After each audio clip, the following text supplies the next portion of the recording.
লিফটের ভিতরে যখন দুইজন অচেনা মানুষ বাড়ি ফেরার সময় দুজনে আটকে পড়ে একসাথে। আটকে থাকতে হবে 5 দিন। পরে আসে গল্পে একটা মাথা ঘুরিয়ে দেওয়ার মতো টুইস্ট। তারা কি পারবে এখান থেকে বেঁচে ফিরতে? কি হয়েছিল মেয়েটার সাথে? প্রশ্ন অনেক, উত্তরে একটাই, এক্সপ্লেনটা সম্পূর্ণ দেখতে হবে। তার আগে কে কোথায় থেকে দেখছেন আর আপনার সুন্দর নামটা আমাদের জানিয়ে যেতে পারেন। গল্পের শুরুতেই আমরা জেনিফার নামে একটা মেয়েকে দেখতে পাই। সে অফিসে অনেক রাত পর্যন্ত কাজ করছিল। সে ছাড়া অফিসে আর কেউই ছিল না। আগামী 5 দিন অফিস বন্ধ থাকবে, তাই সব কাজ আজকেই শেষ করে বাড়ি ফিরতে হবে। জেনিফার একটু তাড়াতাড়ি কাজ শেষ করে ফিরতে যাচ্ছিল, কারণ কিছুদিন আগে তার ফিয়ন্সের সাথে ব্রেকআপ হয়েছিল। সে আজ তা পেচআপ করতে যাবে, তার ফিয়ন্সেকে সারপ্রাইজ দিবে। অন্যদিকে আমরা আরেকজনকে দেখতে পাই, তার নাম ম্যাট। সেও কাজ শেষ করে বাড়িতে যাওয়ার জন্য রেডি হচ্ছে। তারা একই লিফটে একসাথেই নিচে নামছিল।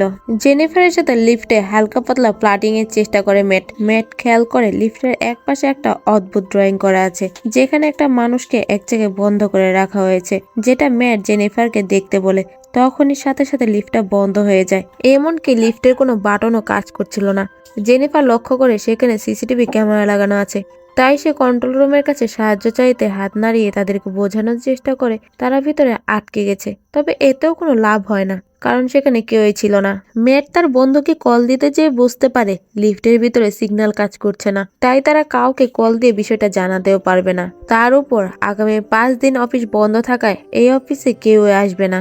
তাদের এই লিফটে বন্দি থাকা ছাড়া আর কোনো রাস্তাও খোলা নেই।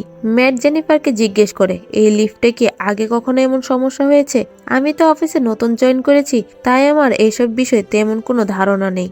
জেনিফার তাকে জানায়, না, আগে কখনো এমন সমস্যা দেখা দেয়নি। তবে মাঝে মাঝে একটা অদ্ভুত শব্দ হতো। হঠাৎ ম্যাটের মাথায় বুদ্ধি আসে, তারা লিফটের এক্সিট দিয়ে বের হতে পারবে। যেহেতু লিফটের ছাদটা অনেকটাই উপরে ছিল, তাই ম্যাট একা সেই পর্যন্ত পৌঁছাতে পারছিল না। তাই তারা বুদ্ধি করে ম্যাটের কাঁধে জেনিফার উঠবে। এরপরে জেনিফার এক্সিট দিয়ে বেরোনোর চেষ্টা করবে, কিন্তু দেখা যায় ম্যাটের কাঁধে ওঠার পরও তারা নাগাল পাচ্ছিল না। এতে তারা সব আশাই ছেড়ে দেয়। জেনিফার বুঝতে পারে সে ফ্লাইটটা মিস করেছে, যার ফলে সে আর তার ফিয়ন্সের সাথে দেখা করতে পারবে না। জেনিফার প্রচন্ড রাগে একাই গালাগালি করতে থাকে। এমন সময় তার পিপাসা পেলে ম্যাট তাকে পানির বোতল এগিয়ে দেয়। জেনিফার ম্যাটকে বলে, এটা তোমার কাছেই রাখো, এটা পরে তোমারই কাজে লাগবে। ম্যাট তাকে উত্তর দেয়, এখন আমাদের কাছে একটা পানির বোতল আর একটা ওয়াইনের বোতল আছে, তোমার কোনটা লাগবে সেটা বলো। জেনিফার মজা করে তার ব্যাগ থেকে একটা ওপেনার বের করে ম্যাটকে দেখাতে থাকে। তারা এসব নিয়ে নিজেদের মধ্যে মজা করতে থাকে। জেনিফার পানি খেয়ে তার ব্যাগ থেকে একটা চকলেট বের করে আর চকলেটটা ম্যাটকে দেয়। এরপর তারা চিন্তা করতে থাকে তাদের কাছে খাওয়ার মতো আর কি কি আছে। খুঁজে দেখে তাদের কাছে তেমন কিছুই ছিল না। কিভাবে তারা 5 দিন এখানে সার্ভাইভ করবে? কিছুক্ষণ পর জেনিফার প্রচন্ড টয়লেটে চাপ দেয়। সে বুঝতে পারছিল না এখন সে কি করবে। ম্যাটের সামনে সে খুবই লজ্জায় পড়ে যায়। তখন ম্যাট তাকে একটা বোতল দিয়ে বলে এখানেই তার টয়লেটের কাজটা সারতে হবে, কারণ এটা খুবই স্বাভাবিক একটা ব্যাপার, এখানে লজ্জা পাওয়ার তো কিছু নেই। এরপর ম্যাট পিছনে ঘুরে দাঁড়িয়ে থাকে আর জেনিফার সেখানেই টয়লেটের কাজটা সেরে ফেলে।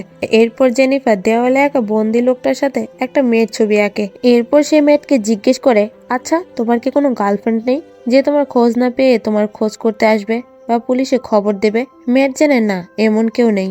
জেনিফার তখন তাকে নিজের ফিয়ন্সের কথা জানায়। সে জানায়, আমাদের ব্রেকআপ হয়ে গেছিল। এরপর আজ আমি তাকে সারপ্রাইজ দেওয়ার কথা প্ল্যান করেছিলাম, কিন্তু তার আগেই তো আমি এখানে আটকে গেলাম আর আমার ফ্লাইটটা মিস করি, আর এখন আমাকে এখান থেকে মুক্ত করার মতো কেউই নেই। তারা দুজনেই বুঝতে পারে তাদের দুজনেরই একই অবস্থা। তারা দুজনেই সময় কাটানোর জন্য একে অপরের ছবি আঁকতে থাকে। ম্যাট খুব সুন্দর করে জেনিফার একটি ছবি আঁকে। অন্যদিকে জেনিফার আঁকা ছবিতে ম্যাটকে খুবই ফানি লাগছিল। তবে ম্যাটের আঁকা ছবিটা জেনিফারের এতই ভালো লাগে, সে ঠিক করে পিকচারটা তার প্রোফাইল পিকচারে সেট করবে। কথা বলতে বলতে তারা এক পর্যায়ে খাবার নিয়ে আলোচনা শুরু করে। তাই জেনিফার ম্যাটকে বলে, দ্রুতই টপিক চেঞ্জ করো, খাবারের কথা শুনলে আমার ক্ষুধা পেয়ে যাচ্ছে। এরপরে তারা নিজেদের মধ্যে অদ্ভুত রকমের সব আলোচনা শুরু করে। জেনিফার ম্যাটকে জানায় সে একটা লাইব্রেরির মধ্যে তার বয়ফ্রেন্ডের সাথে ইন্টিমেট হয়েছিল, যা শুনে ম্যাট অনেকটাই লজ্জা পাচ্ছিল। এরপর ম্যাটও তাকে বলে, আমার একজন কো-ওয়ার্কার ছিল যার সাথে আমি লং ড্রাইভে গিয়েছিলাম, আর কিছু দূর যাওয়ার পর আমরা দুজনে ইন্টিমেট হয়েছিলাম। এইসব কথা বলতে বলতেই জেনিফারের উপরে তার ফিলিংস চলে আসে। জেনিফারও তাকে বাধা দেয় না। এরপরে দুজনেই সেখানে ইন্টিমেট হয়। অবশেষে ম্যাট জেনিফারকে বলে, আমি তোমাকে ভালোবেসে ফেলেছি। কথাটা শুনে জেনিফারের খুবই অদ্ভুত লাগে। সে ম্যাটকে বলে, আমাদের মধ্যে যা কিছুই হয়েছে সেগুলো আমরা ভুলে যাব, কারণ আমি আমার ফিয়ন্সেকে খুব ভালোবাসি আর তার কাছে ফিরে যেতে চাই। এই কথা শুনে ম্যাট খুবই কষ্ট পায়। সে আবারও জেনিফারকে জিজ্ঞেস করে, সত্যি কি তোমার ভিতরে আমাকে নিয়ে কোনো ফিলিংস নেই? জেনিফার বলে, আমার সাথে তোমার পরিচয়ই তো কিছুক্ষণের, এত তাড়াতাড়ি কিভাবে তোমার উপর ফিলিংস আসবে বলো? আর আমি তো অলরেডি একজনকে ভালোবাসি। হঠাৎ করে আমরা দেখতে পাই ম্যাটের ভিতরে কেমন একটা চেঞ্জ দেখা যাচ্ছে। সে নিজের ফোন বের করে জেনিফারকে কিছু সিসিটিভি ফুটেজ দেখায় যেখানে জেনিফার কাজ করছিল। সে জেনিফারকে বলে, আমি সব সময় তোমাকে দেখি, আমি তোমাকে অনেক আগে থেকেই ভালোবাসি। এখানে আমরা বুঝতে পারি ম্যাট আসলে এই বিল্ডিং এর সিকিউরিটি গার্ড। সে সবকিছু আগে থেকেই প্ল্যান করেছে যাতে করে সে জেনিফারের সাথে কিছুটা সময় কাটাতে পারে। সে এতক্ষণ ধরে জেনিফারকে যা বলেছে সবকিছু ছিল মিথ্যা, কারণ জেনিফার কখনো একটা সিকিউরিটি গার্ডের সাথে রিলেশনে যেত না।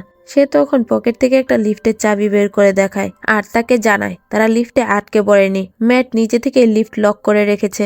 জেনিফার একথা শুনে যেন পাগল হয়ে যাচ্ছে। সে ম্যাটকে হুমকি দেয় সে এখান থেকে বেরিয়ে পুলিশকে ইনফর্ম করবে এবং তাকে জেলের ভাত খাইয়ে ছাড়বে। এইসব কথা শুনে ম্যাট তার পকেট থেকে চাবি বের করে লিফটটা অন করে দেয়। তখন জেনিফার দৌড়ে চাবিটা নিজের কাছে নিতে চায়, কিন্তু ম্যাট তাকে আটকে দেয়। তাদের হাতাহাতির কারণে চাবিটা ভেঙে যায়, ফলে তারা এবার সত্যি সত্যি লিফটে আটকা পড়ে। এটা দেখে জেনিফার রাগে ক্ষোভে ম্যাটকে জুতা দিয়ে মারতে থাকে। এক পর্যায়ে ম্যাট নিস্তেজ হয়ে গেলে সে ভয় পেয়ে যায় আর ম্যাট জীবিত আছে কিনা সেটা দেখতে যায়, কিন্তু ম্যাট এই সুযোগ কাজে লাগিয়ে এবার তাকে মারতে শুরু করে। তারা এতটাই মারামারি করে যে দুজনেই সেন্সলেস হয়ে যায়। যখন তাদের জ্ঞান ফেরে ম্যাট দেখতে পায় জেনিফার বসে বসে কাঁদছে। তখন ম্যাট বলে, যাই হোক ভালোই হলো, এই লিফটের মধ্যে আমাদের সম্পর্কটা হলো, আমরা একে অপরকে চিনেছি, আবার এখনই আমাদের ব্রেকআপ হয়ে গেল। জেনিফার তখন ভীষণ রেগে যায় আর সে তার ফিয়ন্সির জন্য যে গিফটটা নিয়ে যাচ্ছিল সেটা ম্যাট চেক করতে থাকে। সেখানে সে একটা শার্ট খুঁজে পায় যেটা ম্যাট নিজেই পরে নেয়। ম্যাটের কাছেও একটা গিফট ছিল, সেখানে ছিল সিগারেট কাটার আর একটা লাইটার। এরপর রেগে গিয়ে ম্যাট লিফটের লাইট ভেঙে দেয়। তখন তার মাথায় একটা বুদ্ধি আসে, সেখানে লাইট চেঞ্জ করার জন্য কিছু না কিছু তো থাকবেই। তার কাছে যে বোতল ছিল সেটা দিয়ে সে লিফটের ছাদ খুলে ফেলে আর সে জেনিফারকে বলে, তুমি আমাকে সাপোর্ট দাও, আমি উপরে গিয়ে লিফট থেকে বেরিয়ে তোমাকে সাহায্য করব। কিন্তু জেনিফার তাকে বিশ্বাস করছিল না, তাই সে বলে, আমি আগে যাব কারণ আমার ওজন কম। তখন মেয়েটা আবার উল্টা জেনিফারকে সন্দেহ করতে থাকে। এটা দেখে জেনিফার তাকে বলে, আমরা একসাথে এতক্ষণ ধরে সময় কাটিয়েছি, আমি তোমাকে ঠকাবো কেন? এরপর ম্যাট জেনিফারকে সাহায্য করে। জেনিফার লিফটের উপরে উঠে যায়। উপরে যাওয়ার পরে জেনিফার ম্যাটকে মিডল ফিঙ্গার দেখায়। ম্যাট বুঝে ফেলে তাকে সে বোকা বানিয়েছে। ম্যাট ভীষণ রেগে যায় আর তার কাছে থাকা জামা কাপড় দিয়ে সে একটা দড়ি বানিয়ে কোনো মতে লিফটের উপরে চলে আসে। জেনিফার উপরে উঠে লিফটের দরজা খুলতেই যাবে, ঠিক তখনই নিচ থেকে ম্যাট এসে তাকে ধরে ফেলে।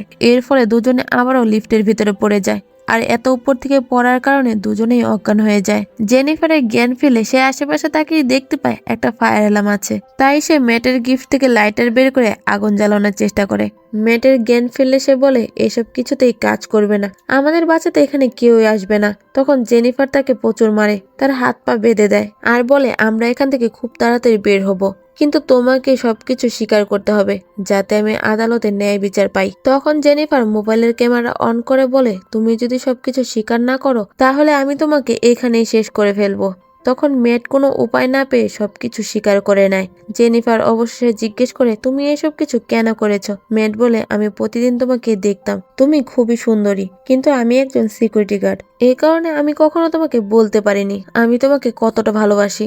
আমি কিন্তু সিকিউরিটি গার্ড ছিলাম না, আমি আসলে একজন অ্যাকাউন্টার ছিলাম। যে গল্পটা আমি তোমাকে বলেছিলাম গাড়ির মধ্যে আমার ক্রো ওয়ার্কারের সাথে ইন্টিমেট হয়েছিলাম সেটা সত্যি ছিল। তখন সে গাড়িটা অ্যাক্সিডেন্ট হয় আর তখন নিয়ম না মেনে ড্রাইভিং করার কারণে আমার জেল হয়ে যায়। তবে আমার কাছে অনেক টাকা ছিল, তাই আমি মাত্র 6 মাস পরেই জেল থেকে বেরিয়ে আসি। তবে জেল থেকে আসার পর আমি আর কোনো কাজ জোগাড় করতে পারিনি। আস্তে আস্তে আমার আর্থিক অবস্থা খুবই খারাপ হয়ে যায়, এই জন্য আমি বাধ্য হয়ে সিকিউরিটি গার্ডের কাজ নেই। সে আরো বলে, আমি আবারও আমার পুরাতন জীবন ফিরে পেতে চেয়েছিলাম, এই কারণে আমি এইসব কিছু প্ল্যান করেছিলাম। এদিকে ম্যাটের সাথে কাজ করে একজন সিকিউরিটি গার্ড তার গার্লফ্রেন্ডকে নিয়ে সেখানে আসে। সে ওই দিন ছুটিতে ছিল। অফিসে ঢুকেই সে ম্যাটকে কোথাও দেখতে পায় না। ম্যাটের তো বাইরে গার্ড দেওয়ার কথা ছিল। এরপরে ক্যামেরা চেক করলে সে দেখতে পায় ম্যাট এবং জেনিফার লিফটের ভিতরে আটকে আছে। সে দ্রুতই তাদের সাহায্য করতে সেখানে চলে যায়। সে সেখানে গিয়ে লিফটটা খোলার চেষ্টা করে, কিন্তু অনেকক্ষণ চেষ্টা করার পরও সে একটুখানি খুলতে পারে। এই জন্য সে লিফটের চাবি আনতে গেলে তখন ম্যাট সুযোগ বুঝে জেনিফারকে মেরে অজ্ঞান করে দেয়। এরপরে সে সিকিউরিটি গার্ডটা আবার চাবি নিয়ে ফিরে আসলে ম্যাট তার কাছ থেকে চাবি নিয়ে নেয় আর বলে, তুমি ভিতরে আসো, তোমার সাহায্য দরকার। তখন লোকটা কোনো কিছু না ভেবেই অর্ধেকটা ভেতরে ঢোকে। তখনই ম্যাট লেফটটা চালু করে দেয় আর তাকে মেরে ফেলে। এরপর তার ডেড বডিটা সেখানে রেখে জেনিফারকে কাঁধে নিয়ে সেখান থেকে বেরিয়ে যায় আর তাকে গাড়ির ডিক্কিতে রেখে এরপর সে নিজে গোসল করে কাপড় পরে নেয়। ডিউটির পোশাক পরে সে সিসিটিভি রুমে যায় ফুটেজ ডিলিট করতে। তখন সেই সিকিউরিটি গার্ডের গার্লফ্রেন্ড তাকে দেখে ফেলে আর তার কাছে এসে তার বয়ফ্রেন্ডের কথা জিজ্ঞেস করে। ম্যাট খুব স্বাভাবিকভাবেই বলে সে তো অনেক আগেই এখান থেকে চলে গেছে। এই কথা শুনে মেয়েটার একটু সন্দেহ হয়, তবুও সে এখান থেকে যেতে চায় না। এক পর্যায়ে ম্যাট তার উপর আক্রমণ করে তাকেও মেরে ফেলে। এরপর জেনিফারকে নিয়ে সে একটা নির্জন রাস্তায় যায়, যেখানে সে গাড়ির মধ্যেই তাকে পুড়িয়ে মেরে ফেলতে চেয়েছিল। তবে ডিক্কি খুলে দেখে জেনিফার এখনো বেঁচে আছে। এক পর্যায়ে গাড়ি থেকে বেরিয়ে সে ম্যাটের উপর আক্রমণ করে দেয়। এরপর তাড়াতাড়ি গাড়ি নিয়ে সামনের দিকে যেতে থাকে। তবে পেছনে দেখতে পায় ম্যাট এখনো বেঁচে আছে। এটা দেখে সে প্রচন্ড রেগে যায়। এই জন্য সে গাড়ি পেছন দিকে নিয়ে ম্যাটকে ধাক্কা দিয়ে একটা ডাস্টবিনে ফেলে দেয় আর পেট্রোল ছিটিয়ে তাকে আগুন জ্বালিয়ে মেরে ফেলে। সে নিজের উপস্থিত বুদ্ধি আর সাহসিকতার জন্য এমন একটা সাইকের হাত থেকে বেঁচে যায়। এরই সাথে এই মুভিটা এখানেই শেষ হয়ে যায়।